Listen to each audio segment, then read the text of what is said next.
the kindergarten where our daughter perished in a fire. Without a second thought, my husband Chris dashed inside but emerged clutching another little girl. "Tina's father, did you grab the wrong child? This isn't your daughter." Despite this, my husband held the girl tightly, his eyes brimming with tears. Suddenly, I recalled the face of his first love. Eventually, firefighters managed to rescue our daughter, but her body was severely burned, and she had ceased to breathe.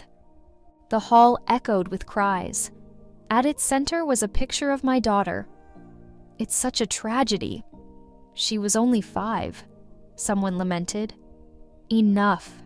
I silenced them, aware that everyone was watching me to see how a mother coped with such a heartbreaking loss. I heard the child was unrecognizable from the burns. It must have been excruciating when she passed. Each comment felt like a dagger to my heart. I believed I had no more tears to shed, but their words blurred my vision, making it hard to stay upright.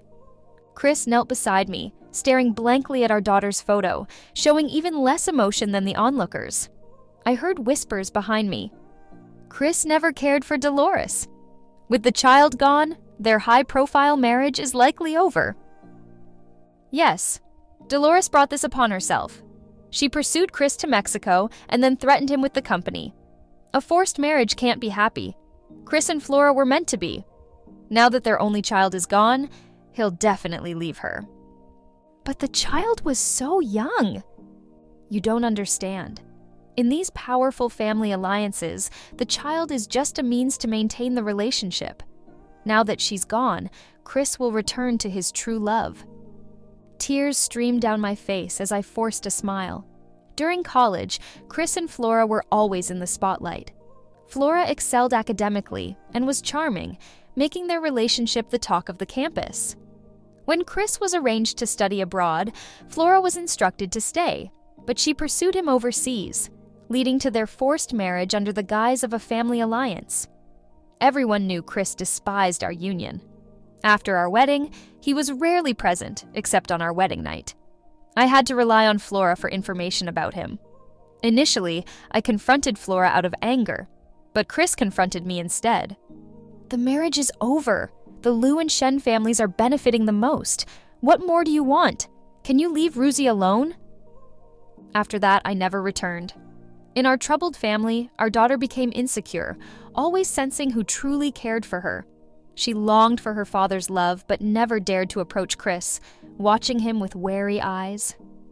Meanwhile, Flora's daughter easily received Chris's affection. When I saw him rush into the fire to save Flora's daughter, it became clear that his love for Flora was unwavering, even at the cost of our own child. Overwhelmed with exhaustion and pain, I could barely speak as I collapsed, feeling a small knife repeatedly slicing through my heart. My daughter's tender image appeared before me as I lost consciousness, with Chris's indifferent gaze fixed on me. When I regained consciousness, I was surrounded by people, many of whom I didn't recognize, mostly supporters from the Wen and Sui families. Previously, I would have dismissed such superficial concern, but seeing Chris's emotionless eyes made me realize that even fake concern has its place. I sat up and smiled. "I'm fine, no need to worry." Chris's father and my parents were sitting together, their faces etched with anxiety and sorrow. Eventually, only Chris and I remained in the room.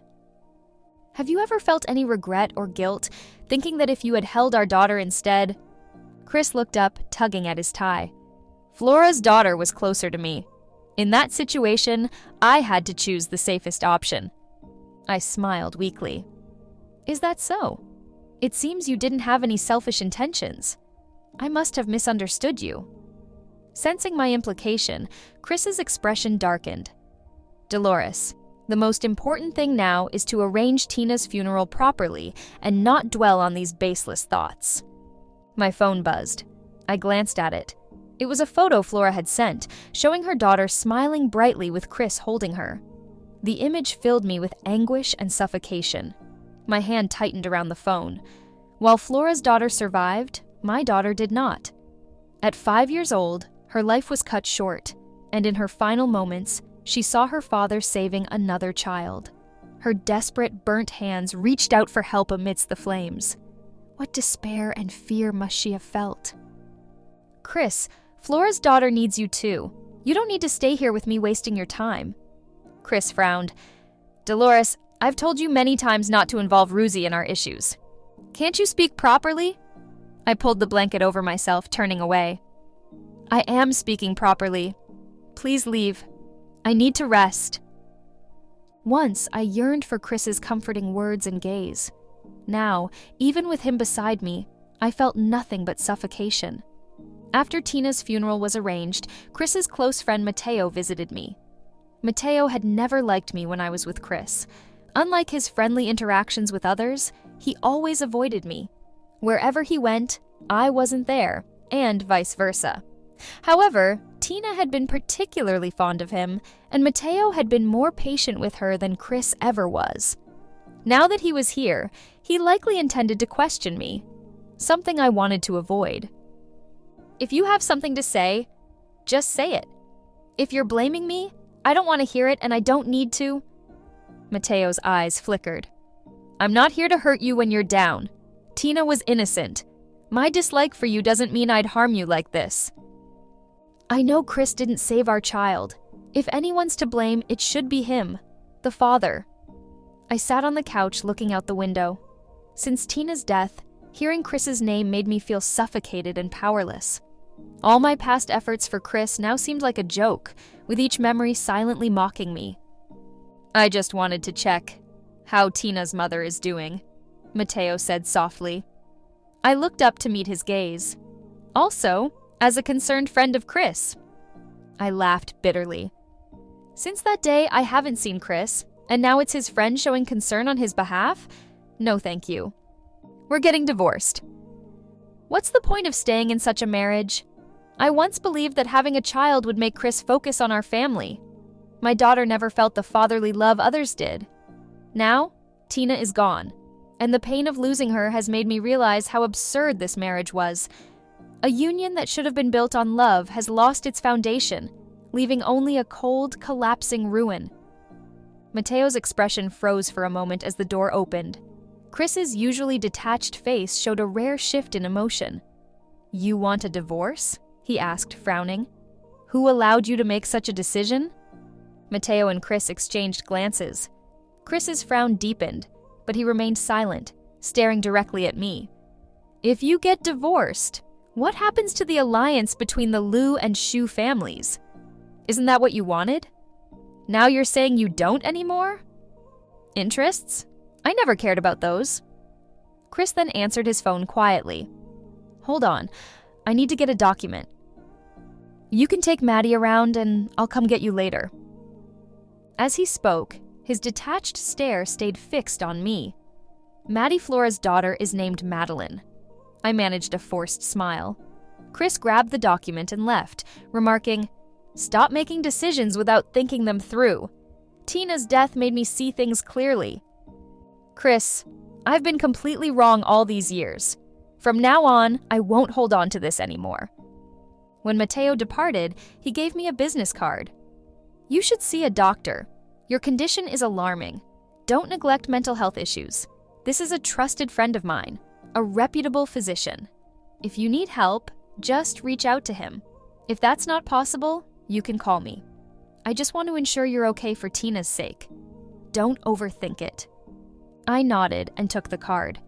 With a biology major and a psychology minor in college, I couldn't overlook my own problems. "I understand. Thank you." I couldn't save myself. Even trying to was unbearably painful. Since being with Chris, my depression and anxiety had deepened. As a woman who devoted herself entirely to her family, most of my happiness and sorrow stemmed from it. The joy my daughter brought me helped balance the feelings of neglect and criticism. She often would climb into my arms, sweetly pleading, "Mommy, I don't want to go to school," or hug me tightly, smiling, "Mommy, I missed you so much." But now, with my daughter gone, my heart feels covered in dust, devoid of any hope. Afterward, my best friend often stayed close to me. "Come on, stop staring at your phone and talk to me," Alina said, hugging my arm and snatching my phone to hide it behind her. I gave a soft smile. "I just wanted to look at Tina's photos." Alina's smile faltered for a moment. She lowered her eyes and then hugged me tightly. "Dolly, Tina wouldn't want to see you like this. Life will improve. Don't make her sad." After seeing Alina off, I picked up my phone again, knowing there might be news I shouldn't see. Likely about the supposed scandals of the wealthy, revealing the death of an heiress with netizens piling on with comments. As I browsed my daughter's pictures, a headline from an entertainment news alert caught my attention. #Heiress's death, when heir reunites with first love #. #Heiress's death, when heir finds new love #. The accompanying image showed two people walking closely together. Flora was holding Chris's sleeve, her head tilted upwards towards him. I had expected Chris to return to Flora after our child passed away, but I didn't anticipate it happening so quickly. While the media extensively covered my daughter's death, he was already reconnecting and falling in love with someone else. The bracelet on Flora's wrist sparkled warmly in the sunlight, a piece I had seen in Chris's study before. It was placed in a blue velvet gift box prominently on his desk. When I picked it up with a smile, Chris had scolded me. "Who said you could touch my things, Dolores? How many times do I have to explain why I married you? Don't you have anything else to do?" I closed the box and left the study silently. So, it was for Flora. I recalled when I first fell for Chris in college. I liked to show my sincerity with money, almost obsessively pursuing him, being high profile and flashy, always by his side. Back then, no one knew I was the heiress of the Sui family. Everyone just saw me as another wealthy suitor for Chris. I often tugged on his sleeve. "Chris, do you have plans for lunch? Let's eat together. My treat. Do your friends want to join?" I'd smile at him, and Chris would tap my head saying, "Are you rich or something? Treating everyone like this?"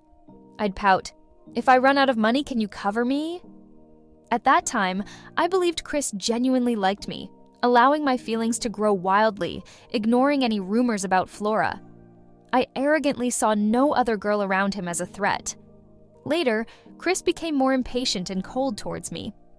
"Dolores, you should focus more on yourself. After all, you'll have to take over your family's company someday, right?"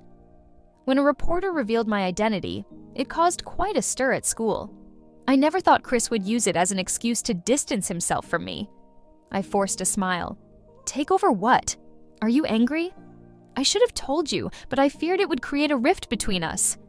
He interrupted coldly. "I don't care about that. What I mean is, don't follow me around anymore." As I tried to follow him, Flora linked her arm with his. Naturally, Flora clung to Chris with her academic excellence, graceful appearance, and gentle nature. They truly complemented each other. "See, I told you Flora is the one. Dolores is too strong-willed for Chris."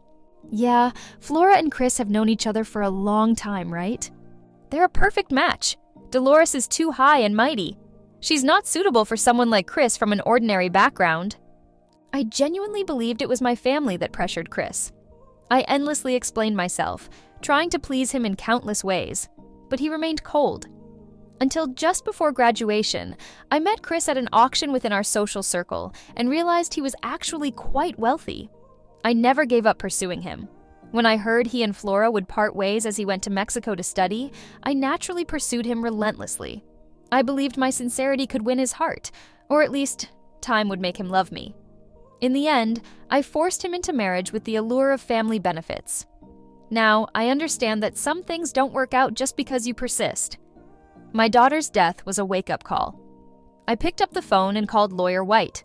"Please draft a divorce agreement." I moved out of the Wen family home, taking all of my daughter's belongings with me. Just as I was about to leave, I encountered Chris. He was holding some documents and angrily grabbed my hand, slamming the door shut. Chris loosened his tie abruptly, looking down at me with a commanding gaze. He tossed the papers onto the table. "What is this?" "Divorce," I replied, holding my suitcase and looking up at him with an expressionless face and a slight smile. "Yes, let's divorce, Chris. All these years, I've wronged you, keeping you tied to me because of what happened back then. But I have been punished too. I have lost my daughter. Chris's jaw tightened. He spoke coldly. Is this another one of your tricks, Dolores? Are you trying to make me change my mind by bringing up the past? Mentioning the past, Chris clenched his fist. Do you think an apology can erase what happened back then? I don't want to discuss it. Anyway, I don't want to hear it. I don't agree to the divorce, and you need to calm down. Stop bringing me these ridiculous agreements. Tears began streaming down my face in large drops. Even I was surprised, not knowing where these emotions were coming from. I suppressed the suffocating feeling in my chest and spoke slowly. I've stubbornly clung to you all this time, Chris. I've realized my mistake. I'm letting you go so you can be with Flora. I will take the blame upon myself so that nothing stands in your way. Is that okay?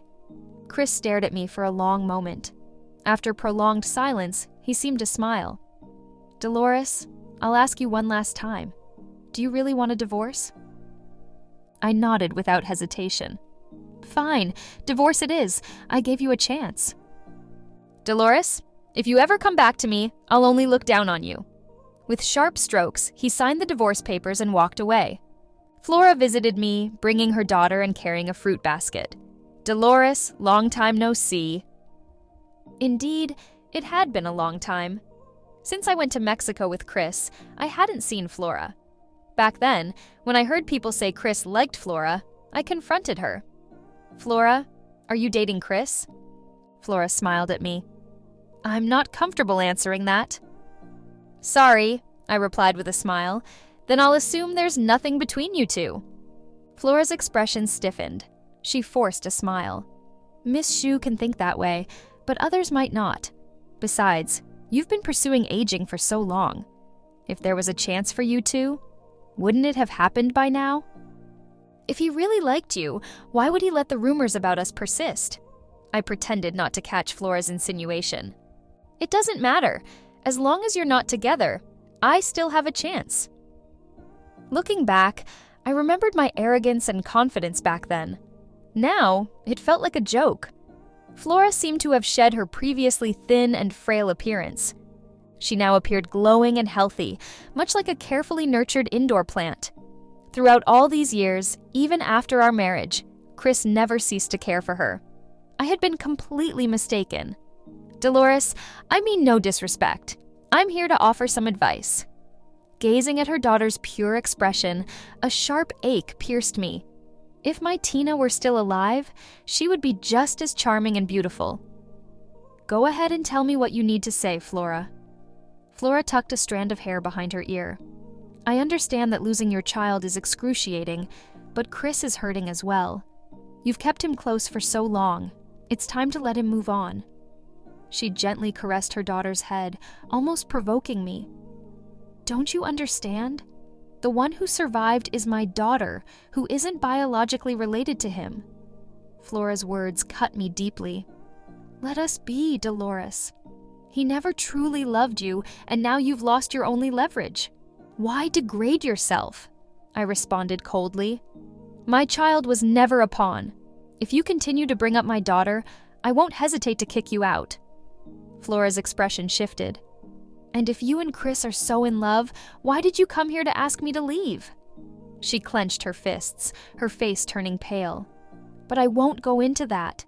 Chris and I are getting a divorce soon. The documents are signed. You don't need to see me anymore. A smile finally graced her face. Watching Flora walk away, I sighed heavily. I used to disdain her, but now I felt foolish in her presence.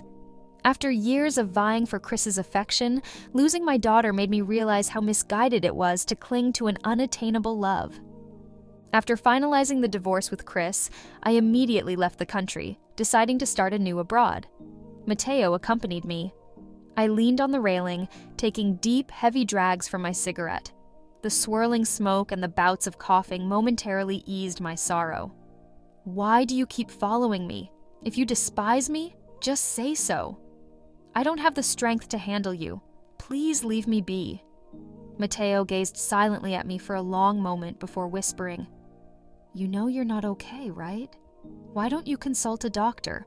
Why did you leave your uncle and aunt to come here alone? What are you trying to achieve? I gave a slight smile. What are you afraid of? That I might take my own life? Mateo's eyes showed a mix of emotions, as if my words had struck a chord. Isn't that right, Dolores? Are you planning to cling to this forever? Isn't lacking Chris's love going to ruin you? Have you forgotten how confident and lively you once were? Are you going to spend your entire life fixated on one man and a broken family? But in that family, where is my daughter? If I don't hold on, who will remember her? I looked down, exhausted, and took another puff. Do you have feelings for me? He tensed, clenching his jaw. Before he could respond, I continued, when did you start liking me? In college or after we got married? Do you really think that after being abandoned, mocked by everyone, and losing my child, you can simply come in as the hero and be with me? The very thought sickens me. My harsh words would typically drive the proud and vain Mateo away. Instead of hearing footsteps, I heard his clear, resigned voice. I do like you, but I didn't realize you were unhappy in your marriage. It was Tina. She said she hoped I could be the father she rarely saw Chris at home, but saw him picking up other kids from kindergarten. Chris seldom returned, and your smile became rare. I was stunned. Tina, my young daughter, had connected my happiness to Chris. I always told her, Tina misses Daddy. He'll be back in a few days. Daddy is just on a business trip. He loves you, and he'll take us to the amusement park, and we'll invite your friends. My daughter would cling to me, leaning against my side, softly saying, okay. Such a young child had been my comfort. I covered my mouth with a trembling hand, tears blurring my vision. Tina, I collapsed, the pain I had momentarily forgotten overwhelming me. The river before me sparkled, but my mind was filled with Tina's delicate face. The breeze and air felt like tiny knives, intensifying my anguish. I broke down, sobbing uncontrollably and clutching my chest in despair. My daughter, my Tina, I'm so sorry. Mateo held me tightly, grasping my hands. Don't cry, Dolores. Don't cry.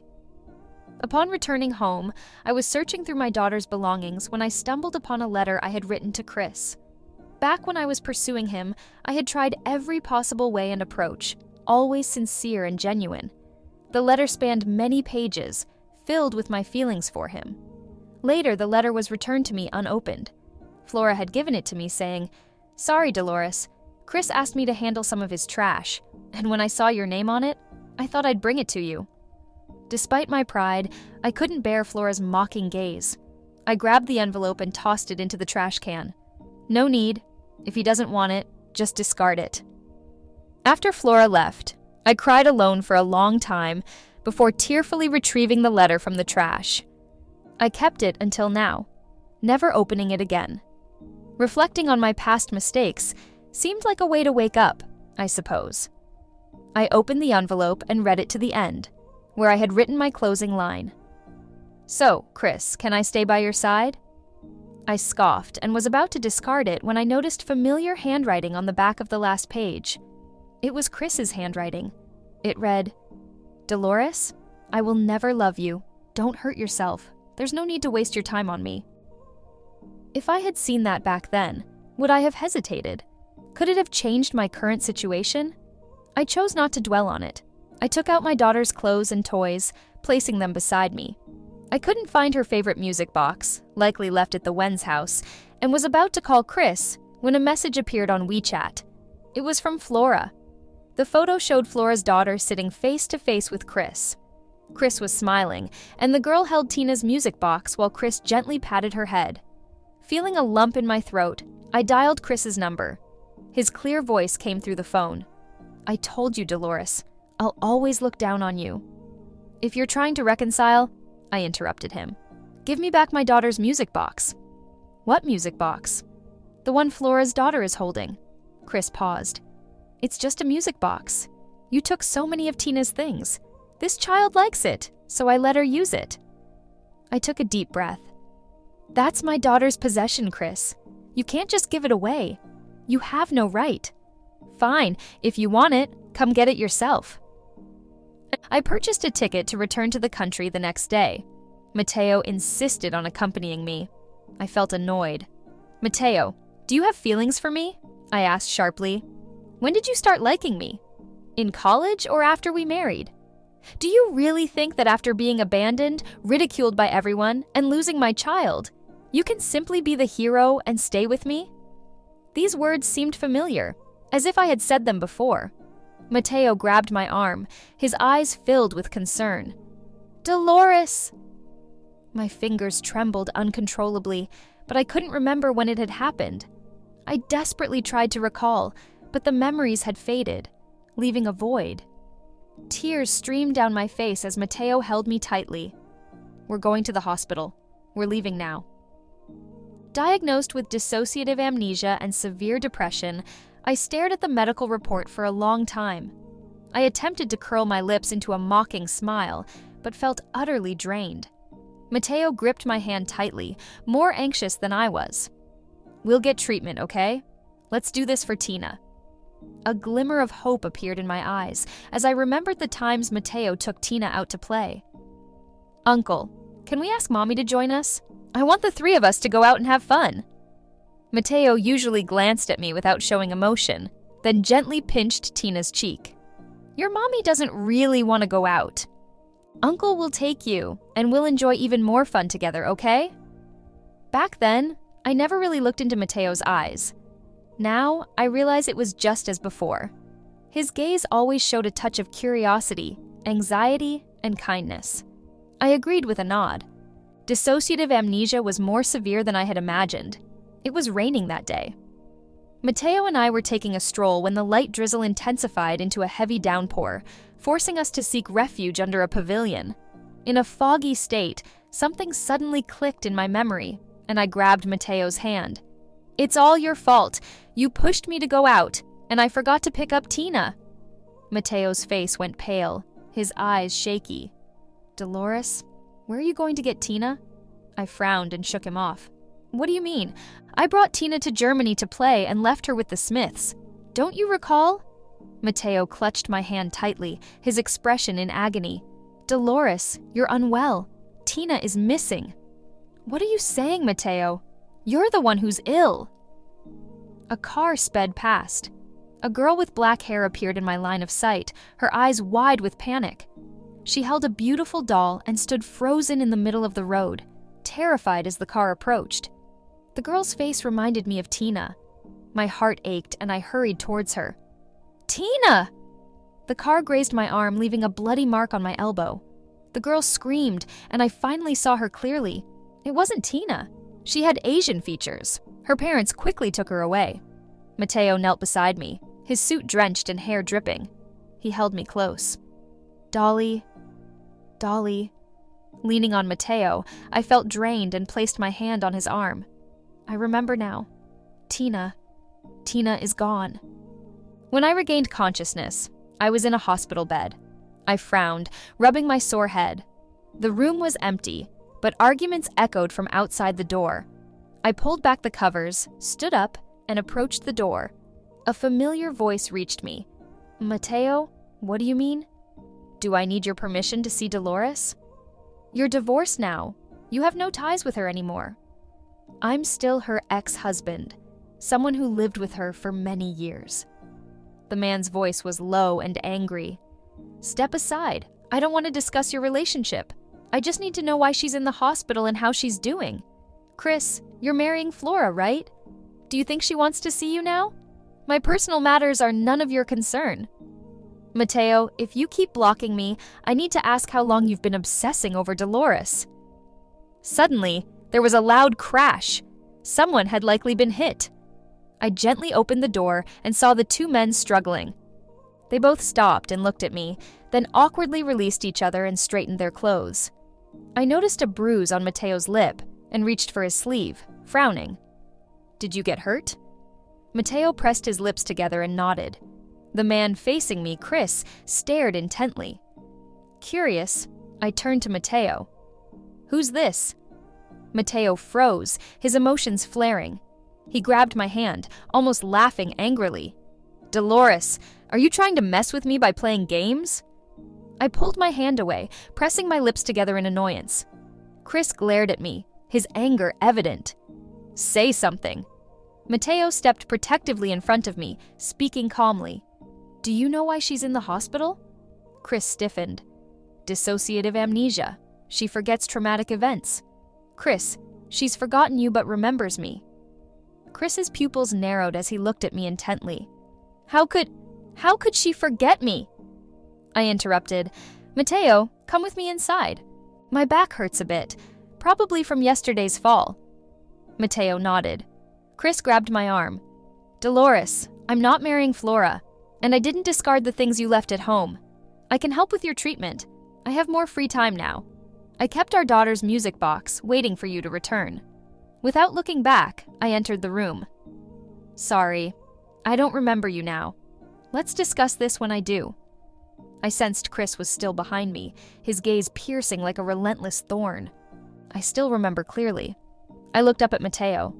The words I told Chris were just a facade. I didn't want any more entanglements with him. Mateo gently tousled my hair. "I know." I was momentarily stunned, then recalled Chris's earlier anxiety upon learning about my condition.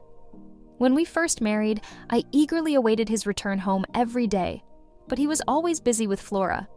I often faked illness to lure him back, but all I received was indifference. "Dolores, just hold on. If you die at home, I'll have someone carry you out." Even if I were truly ill, he never showed genuine concern.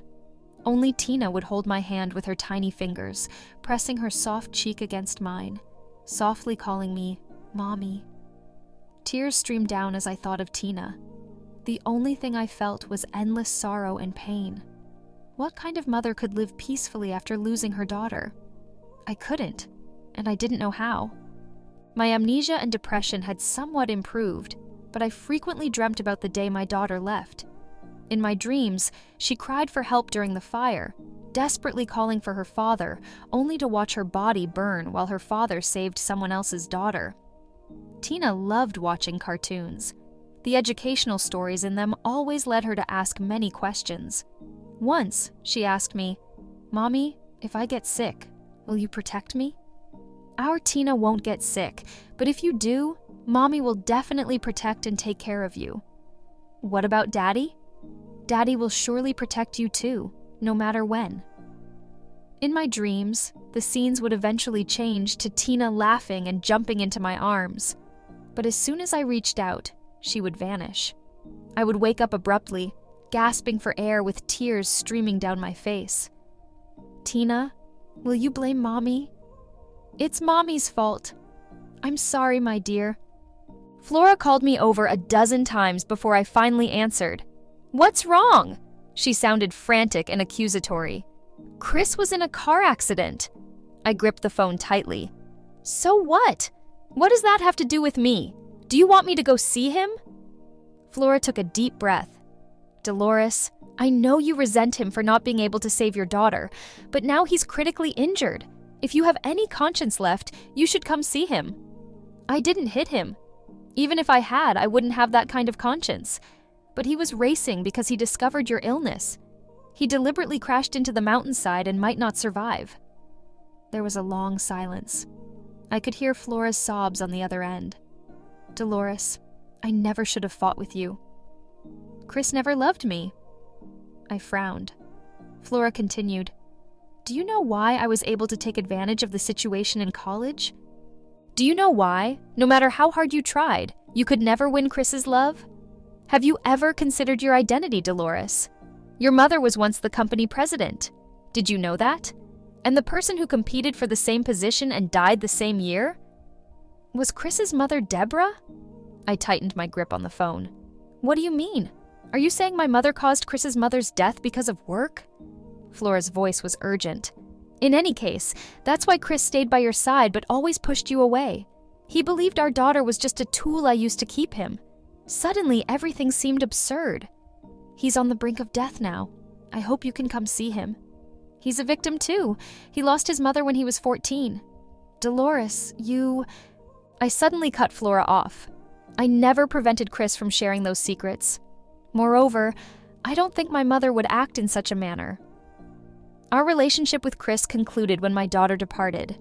If he ever had feelings for me, it was entirely his decision. No one compelled him.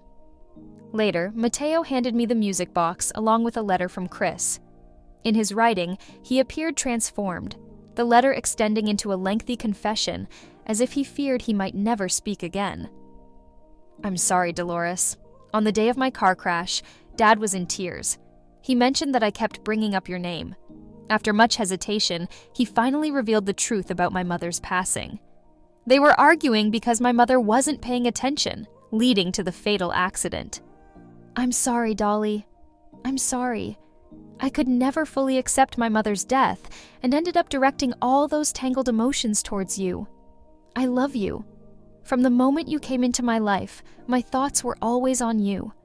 But I couldn't acknowledge that I had fallen for you, so I continued to torment both you and myself. The day Tina left, I know it sounds like an excuse. I didn't recognize our daughter then. Flora's child was closer to me, and I saved her. My constant closeness to Flora was because her parents had once helped my mother. Dolores, when I saw you ill and neglecting me, an unprecedented fear and panic overcame me. I couldn't bear to see you forget me.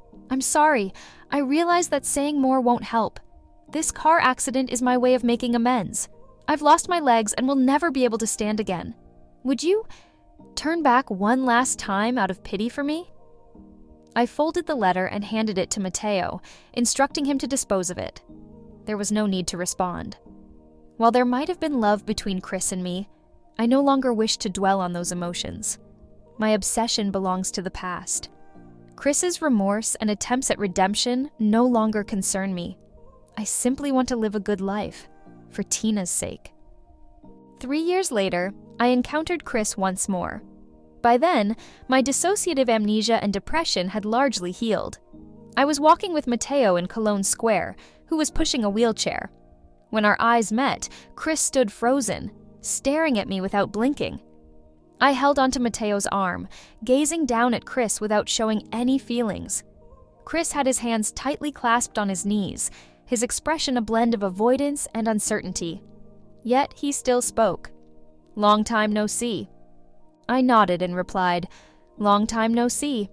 How have you been?" "Pretty well." Chris's eyes flickered, filled with guilt and remorse. Back then, that letter. "Let's not discuss the past," I responded. "Our story ended a long time ago." Tears welled up in Chris's eyes, and I turned away without reacting. Pigeons gathered around a nearby fountain, and in that moment, white doves took flight toward the bright blue sky and the sunset. Their fluttering wings reminded me of what my daughter once said. "Mommy, I want to be like a white dove too, flying high and far. So amazing, Mommy. You're the dove. Mommy, let's fly away together. Far away." "Tina," I whispered, "Mommy is listening to you, flying toward freedom, toward the distance, higher and farther. In every moment, in every choice I make, Tina feels beside me, always in some way by my side."